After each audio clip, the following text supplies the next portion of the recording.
apakah broker tersebut memiliki proteksi terhadap negatif balance atau tidak? Resiko satu adalah kita kehilangan lebih besar dari yang kita depositkan kepada broker. Dan resiko dua adalah kita kehilangan semua uang yang kita depositkan kepada broker. Itu adalah manajemen resiko yang benar. Karena manajemen resiko itu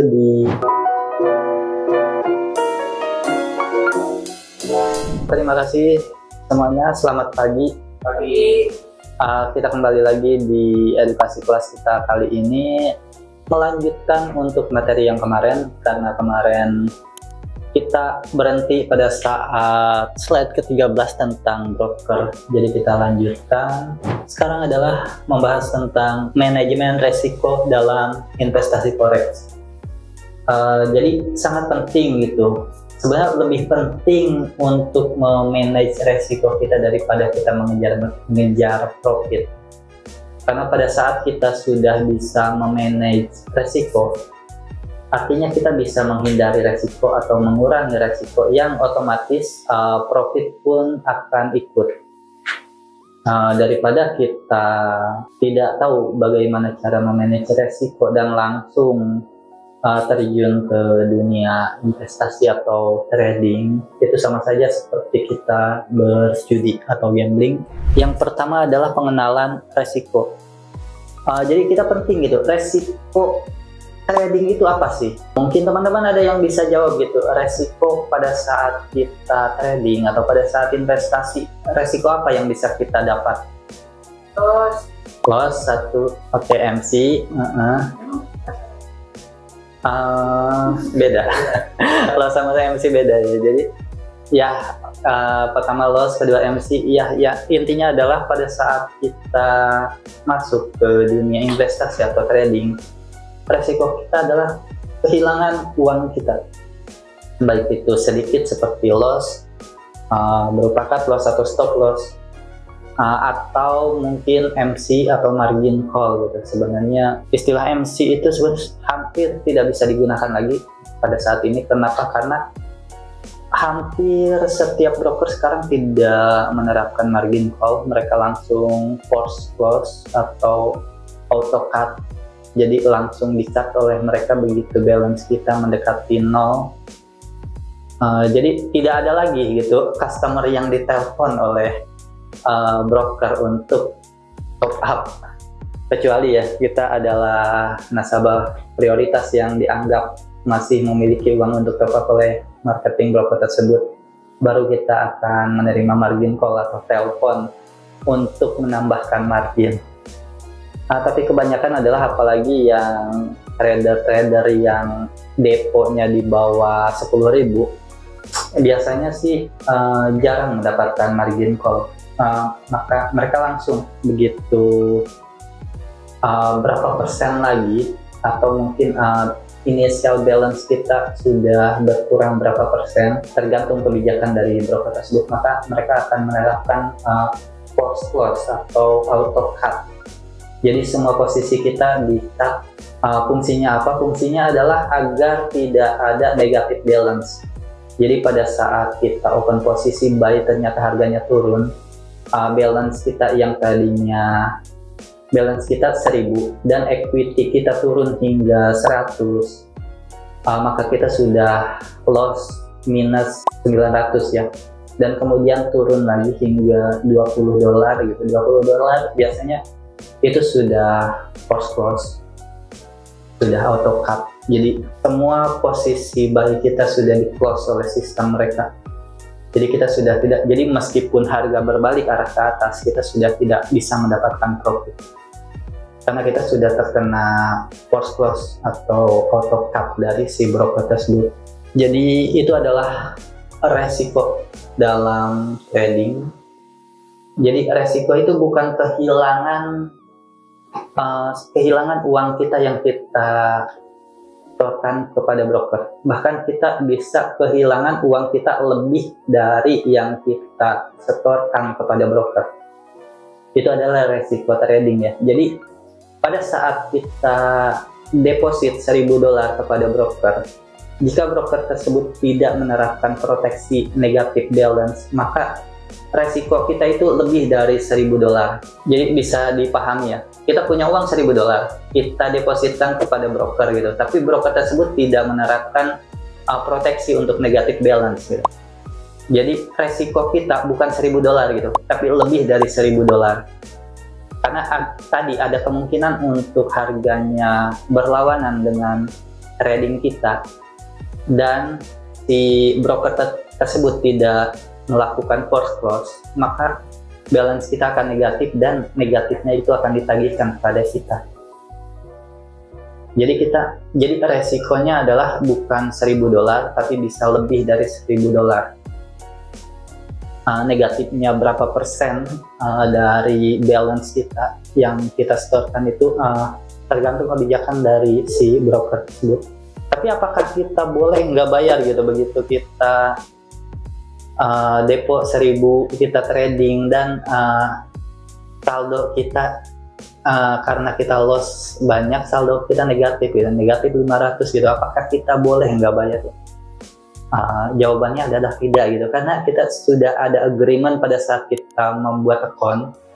Jadi pada saat kita membuat account, jika kita tidak agree, maka kita tidak akan mendapatkan account dari broker tersebut. Jadi begitu terjadi negatif balance, maka ya itu adalah tanggungan kita gitu. Kita tidak bisa lari dari tanggung jawab, karena semuanya sudah berdasarkan kesepakatan dari kita dan si broker tersebut. Maka dari itu, untuk menghindari resiko yang seperti itu, resiko yang kehilangan uang lebih besar dari yang kita depositkan, maka kita harus pastikan gitu, apakah broker tersebut memiliki proteksi terhadap negatif balance atau tidak.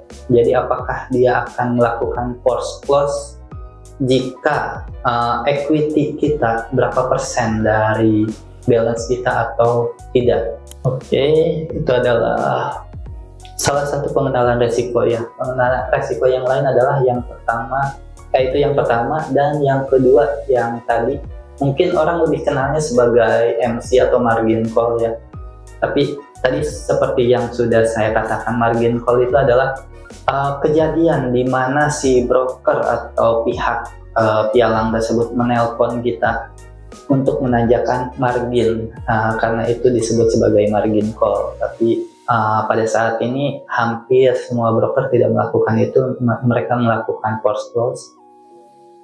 Jadi mungkin ya yang tidak memiliki proteksi untuk negatif balance, mereka masih melakukan margin call gitu, karena mereka ingin memastikan gitu agar si nasabahnya itu tidak negatif balance-nya.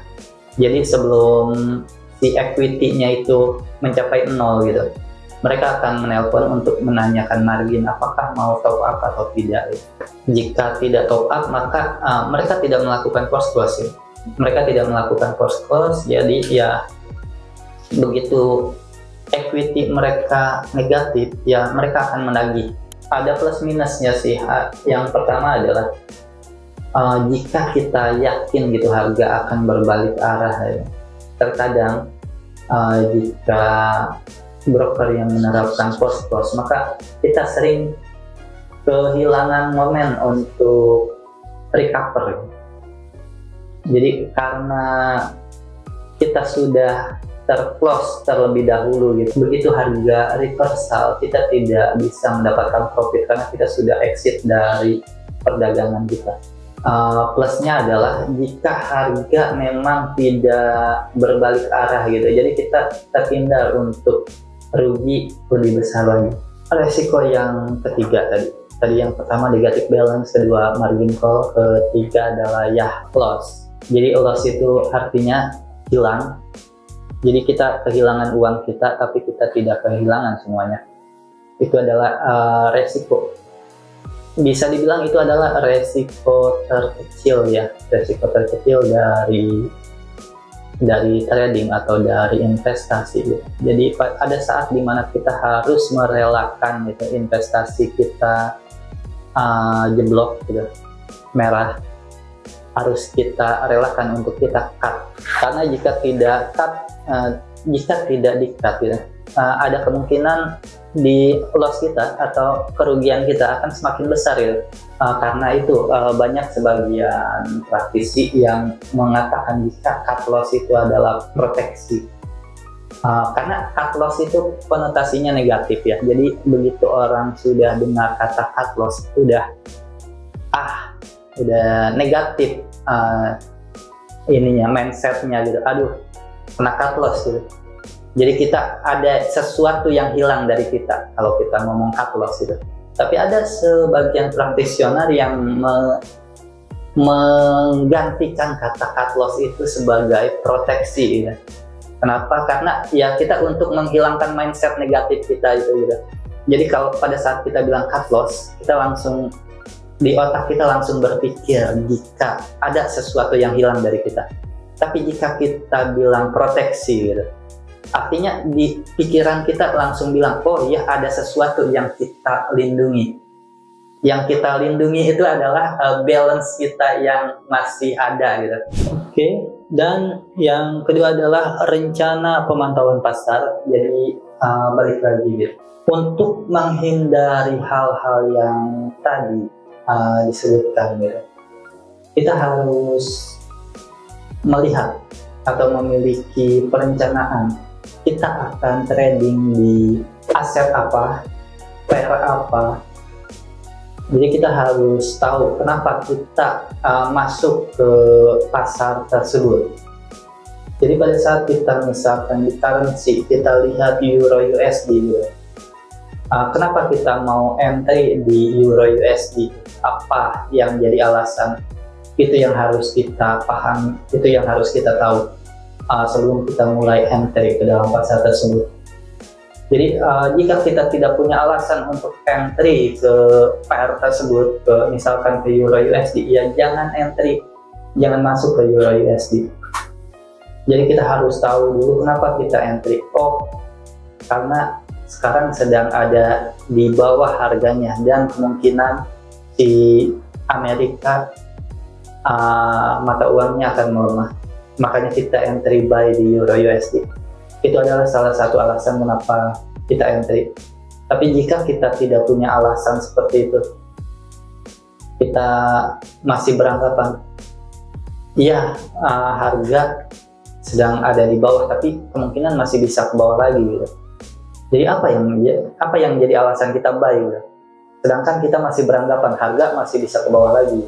Rencana pemantauan pasar kita gitu, kita pantau market mana yang akan kita masuki. Jadi jika tidak ada opportunity, lebih baik jangan entry. Dan kita harus tahu alasan pastinya gitu. Kenapa kita entry buy di sana, entry sell di sana gitu. Kenapa kita harus buy di Euro USD? Kenapa kita harus buy di GBP USD? Kenapa kita harus sell di USD Japanese Yen? Jadi seperti itu. Kenapa?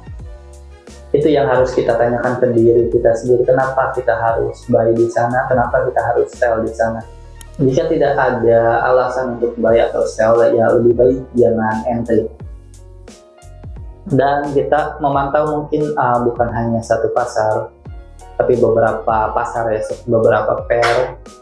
Karena balik lagi seperti itu, pada saat kita tidak memiliki alasan untuk entry di Euro USD, mungkin kita memiliki alasan untuk entry di GBP USD atau mungkin Euro GBP.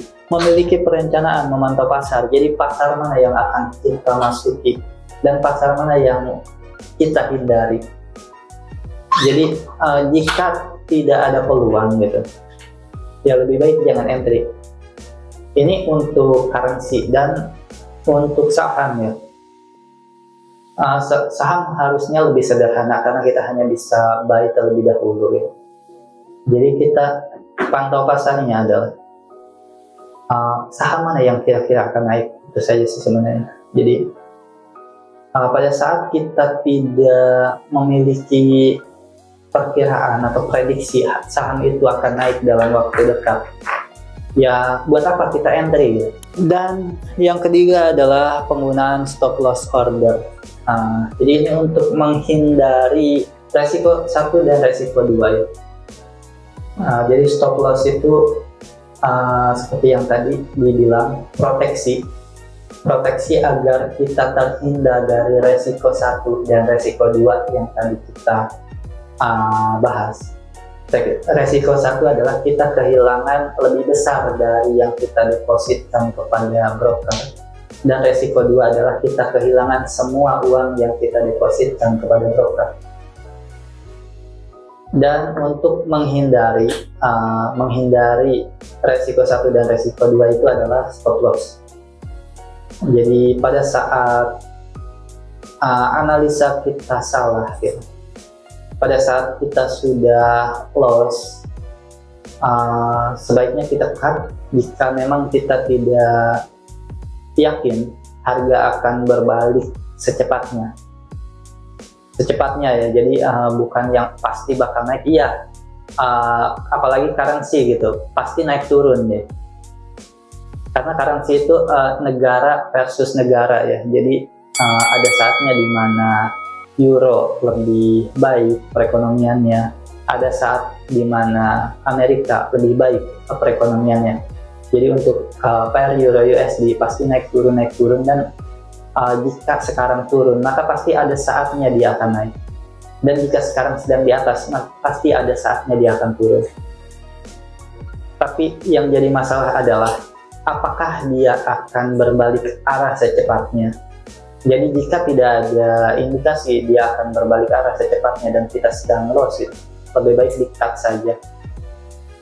Karena semakin lama kita tahan, maka semakin besar kerugian kita.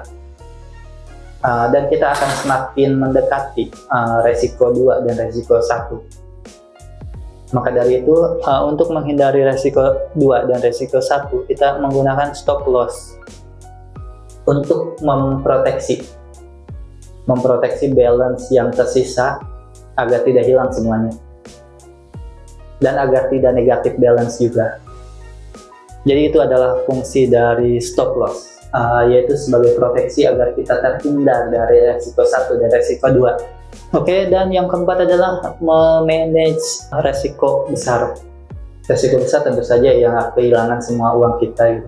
Tapi ya yang namanya risk management ya itu dilakukan sebelum kita masuk, karena kita tidak bisa mengatakan pasti gitu di dalam market. Jadi kira-kira pada saat dia turun, sejauh mana dia akan turun ya, kita ukur. Jika itu masih bisa kita tolerir gitu, kita sesuaikan lot kita, dan pada saat kita bisa mengukur gitu, kira-kira jika dia turun ke level sekian gitu, berapa dolar kerugian kita ini, dan kita kondisikan dengan jumlah lot yang kita entry. Maka dari itu pada saat kita trading, penggunaan lot dan juga jarak stop loss itu diatur sebelum kita entry. Itu adalah manajemen resiko yang benar, karena manajemen resiko itu diatur sebelum kita entry ke dalam pasar. Karena pada saat kita sudah entry ke dalam pasar, kita sudah tidak bisa lagi memanage resiko kita. Yang bisa kita lakukan adalah money management, tapi balik lagi ke trading plan kita. Melihat opportunity di dalam dunia investasi dan trading, tapi ada sisi baik dan ada sisi negatifnya juga. Yang namanya regulasi itu bersifat pasif ya, jadi harus ada kasus terlebih dahulu. Penting bagi kita untuk menganalisa secara fundamental maupun teknikal kapan kita entry, level di mana kita entry,